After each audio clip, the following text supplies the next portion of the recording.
하나님의 은혜와 평강이 오늘도 저와 여러분 가운데 가득 넘치길 바랍니다. 하나님이 저와 여러분을 붙들고 계십니다. 지난주 명절 때문에 한 주 쉬었는데 우리가 시험을 이기는 방법에 대해서 지금 같이 말씀을 나누고 있습니다. 우리 삶에 항상 시험이 있기 때문에 이 일은 사실 우리에게 매우 중요합니다. 우리가 시험의 목적이 무엇인가를 처음에 나눴었어요.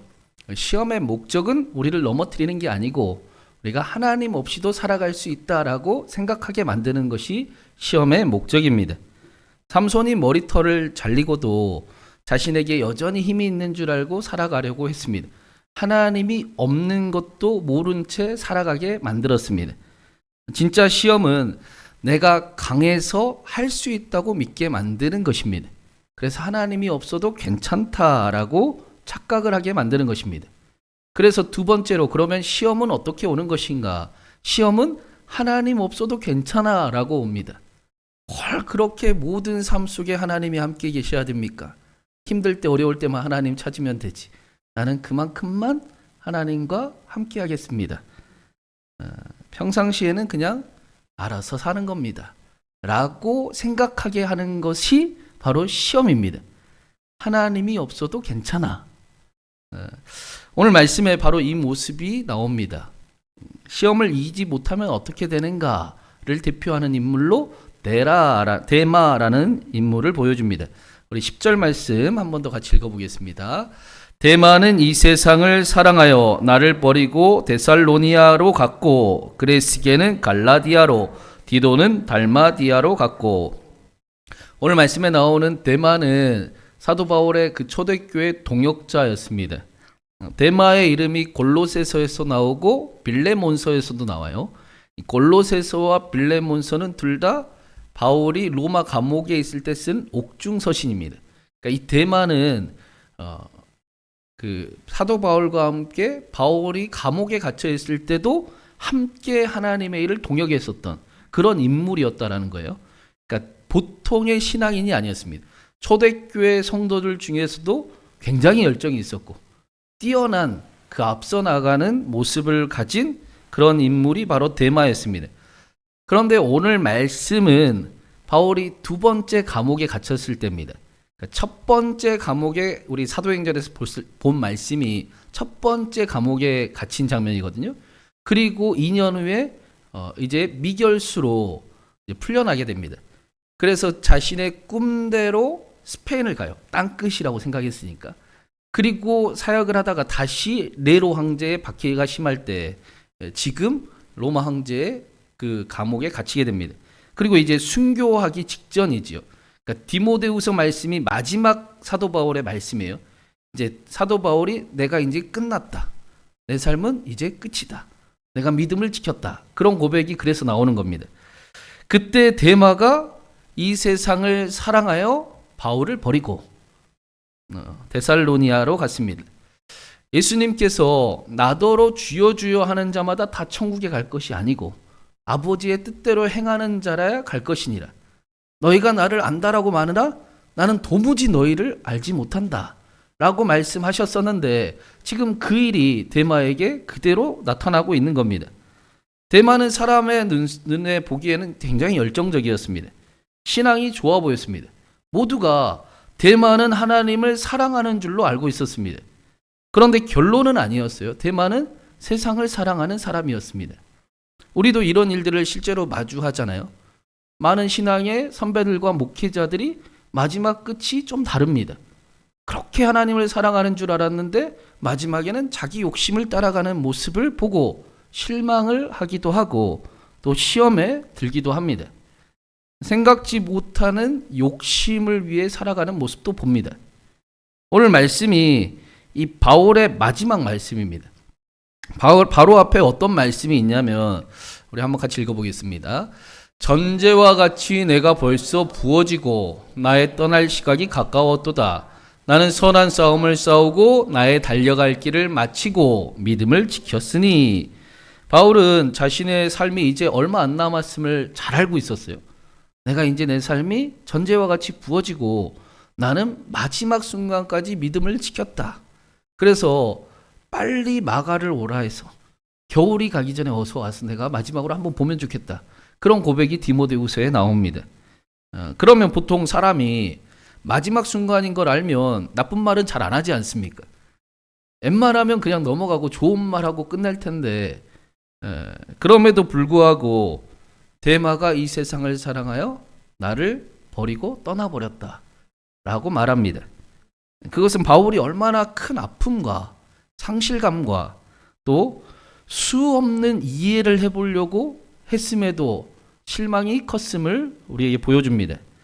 그만큼 데마는 아무리 이해를 해보려고 해도 예수님이 아니라 세상을 사랑하는 모습을 가득 안고 있었다라는 것입니다.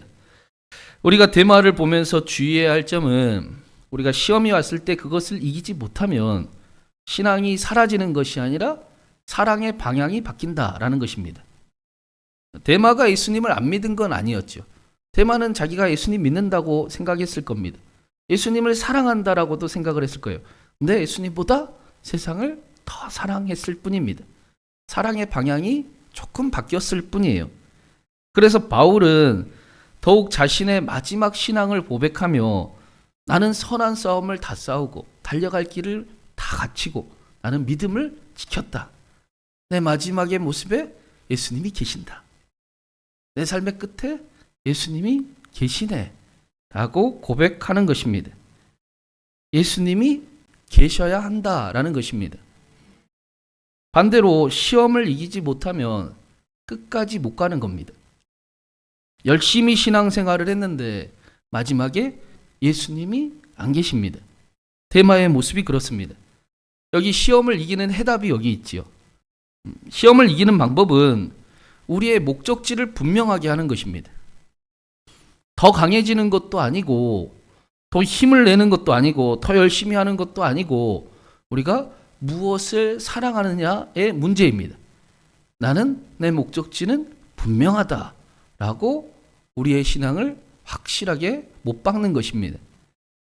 누가복음 11장 13절에 예수님이 기도 응답에 대해서 말씀해 주시면서 이런 말씀을 하세요. 우리 같이 한번 읽어보겠습니다. 너희가 악할지라도 좋은 것을 자식에게 줄 줄 알거든 하물며 너희 하늘 아버지께서 구하는 자에게 성령을 주시지 않겠느냐 하시니라. 예수님이 기도를 가르쳐 주시면서 기도 응답은 하나님이다 라고 말씀하세요. 우리가 기도하면 하나님은 그 응답으로 하나님을 우리에게 주십니다. 성령을 우리에게 주십니다. 100가지로 기도해도 하나님은 한 가지로 응답하십니다. 1000명이 다 다르게 기도해도 하나님은 동일하게 응답하십니다. 하나님으로 응답하십니다. 능력을 구하고 기회를 찾고 기쁨을 구하고 사람을 구해도 하나님의 응답은 언제나 동일합니다. 하나입니다. 하나님입니다. 그런데 많은 사람들은 다른 것을 구하기가 쉽지요. 하나님보다 응답이 좋고 하나님보다 약속이 좋습니다. 하나님보다 해결을 구하고 하나님보다 무언가를 원합니다. 그런데 그러면 응답을 경험할 수 없는 겁니다. 하나님께 응답이 있기 때문입니다. 하나님께 구원이 있기 때문입니다. 우리가 응답을 경험하지 못하는 이유가 아무리 기도를 해도 응답이 나타나지 않는 이유가 어디에 있는지 우리는 예수님의 말씀을 빗대어 우리는 생각하고 기억할 필요가 있습니다. 하나님은 반드시 하나님으로 응답하십니다. 이 일은 우리에게 사실 가장 중요하지요. 하나님께 응답이 있습니다. 하나님께 능력이 있습니다. 하나님께 구원이 있습니다. 다른 데서 찾으면 꽝입니다. 그런데 이 일이 우리가 쉬운 일이 아닌 것을 우리가 잘 알고 있잖아요. 우리는 하나님보다 다른 것을 구하기가 오히려 자연스러울 때가 많습니다. 우리는 하나님이 좀 불편할 때가 많지요. 딱 원하는 것만 주시고 저쪽으로 가시면 좋겠습니다. 네. 그래서 사도 바울은 나는 죽고 예수님으로 삽니다 라고 고백했습니다. 예수님께서도 나를 따르려거든 자기를 부인하고 자기의 십자가를 치고 나를 따를 것이니라 라고 말씀하셨습니다. 이게 승리의 비결입니다. 우리의 신앙의 목적지는 분명합니다. 그렇죠? 우리의 신앙의 마지막 순간에 우리는 예수님과 얼굴과 얼굴을 마주대하듯 예수님을 만날 것입니다. 우리가 바라는 일이 바로 그 일입니다. 우리는 예수님을 향해 가고 있습니다. 또 우리는 압니다. 예수님과 함께 할 때 구원이 있고 능력이 있고 응답이 있음을. 은과 금은 내게 없으나 내게 있는 나사렛 예수 그리스도의 이름에 능력이 있음을 우리는 알고 있습니다. 그래서 우리의 신앙의 목적지는 분명합니다. 그게 지혜입니다. 그게 승리의 비결입니다. 그리고 하나님은 우리를 그렇게 살아가시도록 만드실 것입니다. 택함 받지 못한 자들은 데라와 같을 수도 있습니다. 그렇죠? 택함 받았는데 이렇게 살 리가 없잖아요. 자기의 열심과 노력으로 믿음을 가지려고 했으나 그러나 결국 남는 것 세상입니다. 그러나 택함 받은 자들은 반드시 하나님께서 영광스럽게 빚어가십니다. 포기하지 않으십니다. 바울처럼 살아가게 하십니다. 하나님을 사랑하는 자가 되게 하십니다. 그게 바로 우리입니다. 우리는 하나님을 사랑하는 사람들입니다. 우리는 점점 더 세상보다 하나님을 사랑해 가고 있습니다. 그렇죠? 말씀이 믿음이 되어 넘어지면 안 된다는 얘기가 아니잖아요. 지금 상태를 보고 이야기하는 게 아니잖아요. 우리는 지금도 오죽하면 하나님 앞에 회개하고 하나님 앞에 부끄러워하고 하나님 앞에 죄스러워하며 하나님 나는 더 하나님 사랑하고 싶은데 내 모습이 이러네요 라고 하나님을 찾습니다. 그게 증거이기도 합니다. 택함 받은 사람을 하나님께서 반드시 영광스럽게 만드십니다. 그러니 걱정하지 마십시오. 예수 그리스도만 믿으십시오.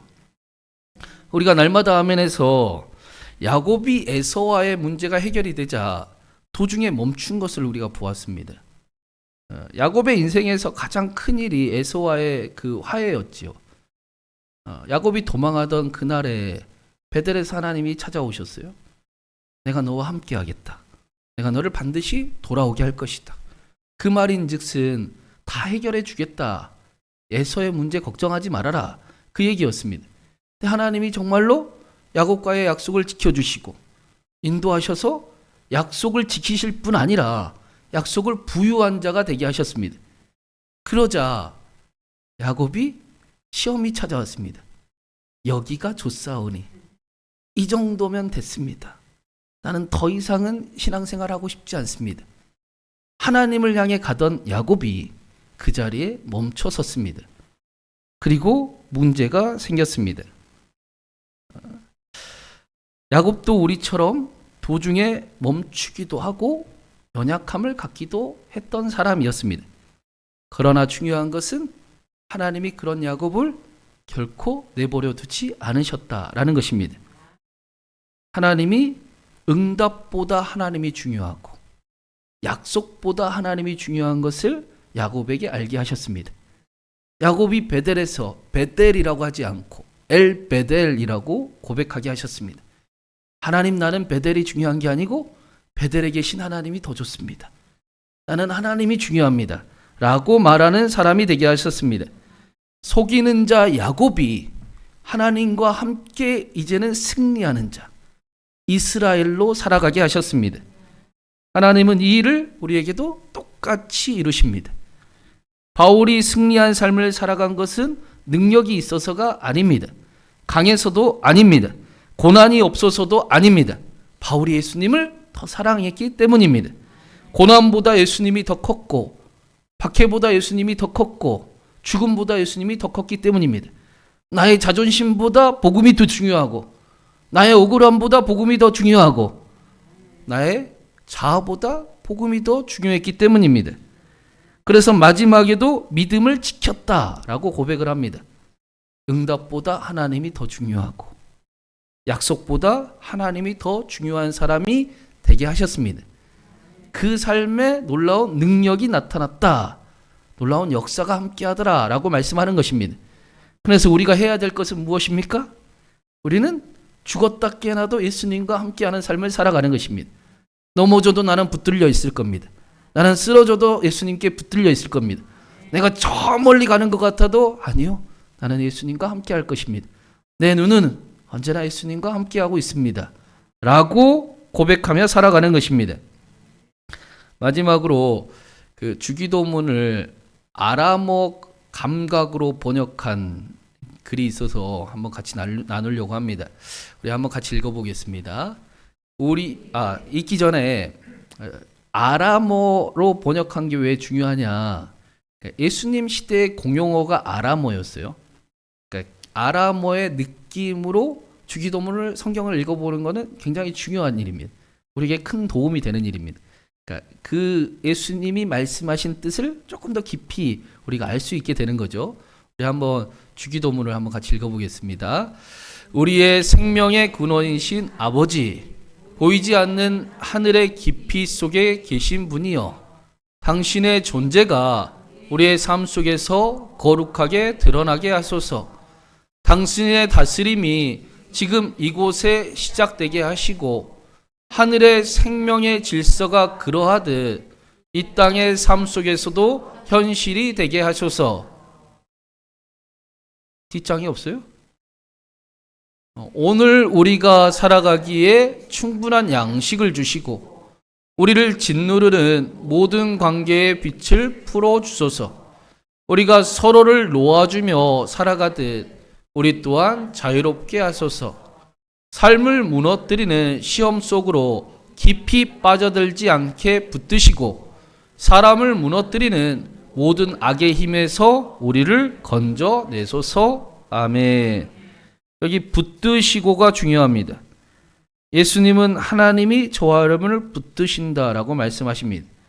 그래서 우리도 붙들어 주시옵소서, 우리를 건져 주시옵소서라고 기도하는 것입니다. 그러면 이길 수 있습니다. 사랑하는 여러분, 시험은 우리를 무너뜨리려고 넘어뜨리려고 오는 것이 아닙니다. 하나님 없이도 살아갈 수 있게 착각하게 하려고 우리를 찾아옵니다. 사랑의 방향을 바꾸려고 옵니다. 데마가 세상을 사랑하여 떠났습니다. 그의 삶의 목적지가 세상이었습니다. 그러나 우리의 목적지는 분명합니다. 우리는 예수 그리스도를 향해 가고 있습니다. 그러니 진리가 없습니다. 우리는 항상 이길 것입니다. 넘어져도 이깁니다. 쓰러져도 이깁니다. 아무리 시험해봐라. 내가 예수님을 포기해봐라. 그게 이기는 겁니다. 예수님과 함께 승리하는 삶을 살아가시고 바울처럼 약속보다 하나님이 더 중요하고 응답보다 하나님이 더 중요하고 내 안에 계신 예수 그리스도로 인하여 능력과 응답을 나타내고 또 많은 이들에게 복이 되는 저와 여러분이 되기를 간절히 바랍니다. 우리에게 허락하신 그 복음을 우리의 자녀들에게도 우리의 삶의 자리에도 우리 교회에서도 나타내는 저와 여러분이 되기를. 내게는 예수 그리스도가 계십니다. 나는 절대로 놓치지 않습니다. 그렇게 살아가는 저와 여러분 되기를, 승리하는 저와 여러분 되기를 주님의 이름으로 축원합니다.